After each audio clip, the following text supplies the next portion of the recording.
All right, what's going on, folks? This is Matt here with GameSphere, your video game consumer, where I'm helping you decide whether or not certain things in the gaming industry are worth you spending your money on. And this particular time, we're looking at Star Ocean: The Divine Force. So the quick rundown for those that don't know how these reviews work: we got 5 categories and 10 points apiece. Total score, a max score of 50. That way you can translate it to whatever scale you want it to. So we're looking at audio, graphics, story, controls, and value. So let's roll into it.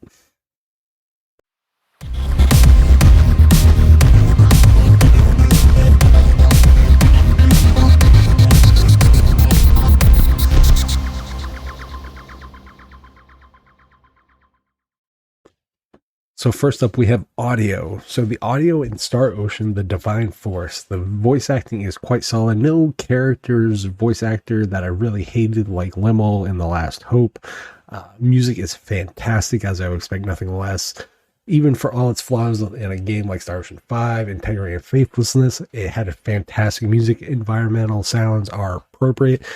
So overall, with fantastic voice acting followed by a fantastical music score for the entire length of the game, boss music is appropriate. All the ambience that you would want in a fantasy meets sci-fi kind of universe mashup game is fairly well done. So we're giving this an 8 out of 10.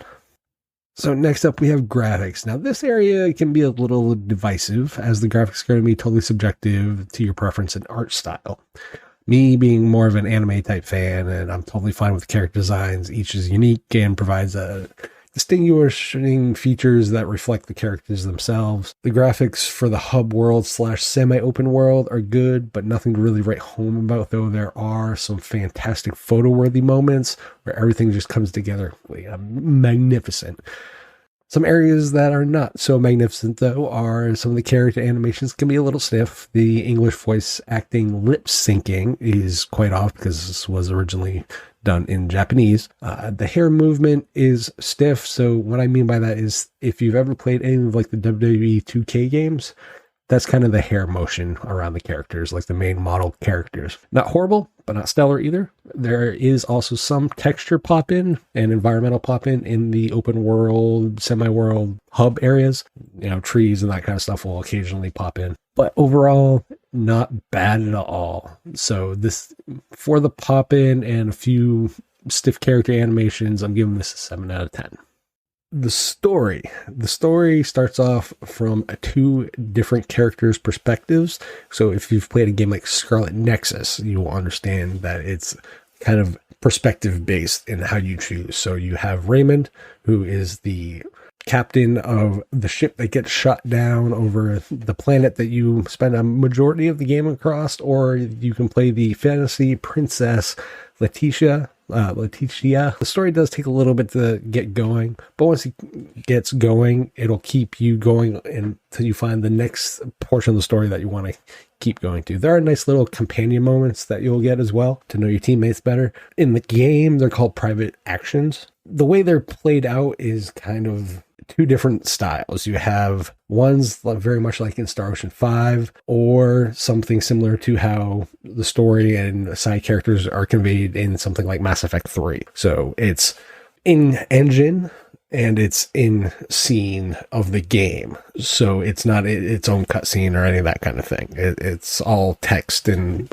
voice audio that way. However, there are a few segments with each of those characters that do get cutscenes and kind of character interaction and that kind of stuff. So those are very well done.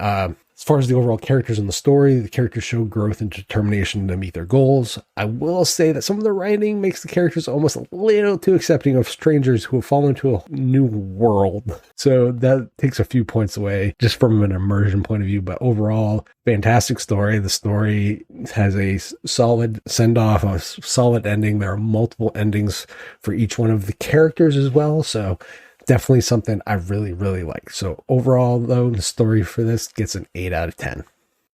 And next up, we have controls. The controls of this game are pretty straightforward, as it's much more an action RPG. There's no individual hit a on-screen character enemy and go to a separate screen. It's all takes place in world. So each button you can customize with certain attacks and attack combos, but you can also transition between those. So you can do like a ABY kind of combo, or you can do BBBY or BBBB, or you can long press on one of those combination of buttons and it'll give an individual attack.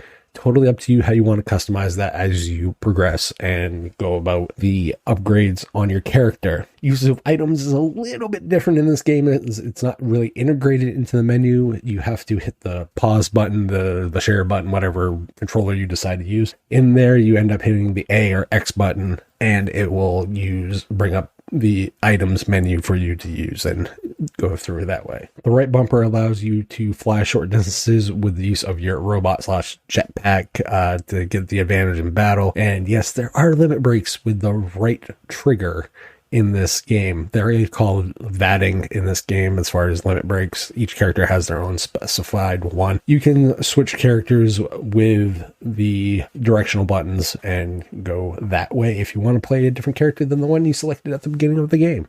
So because of the customization you can do with the controls and whatnot, and all the other kinds of customizations, you can get into the menus and have more accessibility options to map the controllers to how you feel. I'm going to give the controls an 8 out of 10.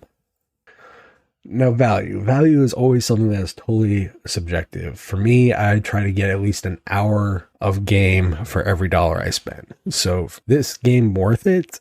The main story with a good amount of exploration and the private actions with teammates, I was in this game for about 55 hours. There's not a new game plus mode. You can load your completed data and you will load just before the final boss so you can finish up any end game content that you want and get those character interactions you might have missed, etc. So is it worth $60 for the base price of the game? I can say with enthusiasm, yes. The content to value ratio here, I would put within the games similar to it and genre-wise to games like Xenoblade Chronicles 3. This is the Star Ocean game that many fans have been waiting for more than a decade since the last one, which was a good one, which was Star Ocean: The Last Hope. So for value, I'm giving this a 9 out of 10. So the final score for Star Ocean: The Divine Force is a 40 out of 50. This is the game that we have waited a decade for, if you are a fan of Star Ocean. This makes up for the sour taste that Star Ocean 5 left for a lot of people. Totally loved this and totally enjoyed my playthrough of this. But what are your thoughts? Did you pick it up? Have you played it? Have you beaten it? Good, bad, indifferent, not your thing? Let me know down in the comments below. Make sure you guys comment, rate, and subscribe, and I will catch you guys on the next one.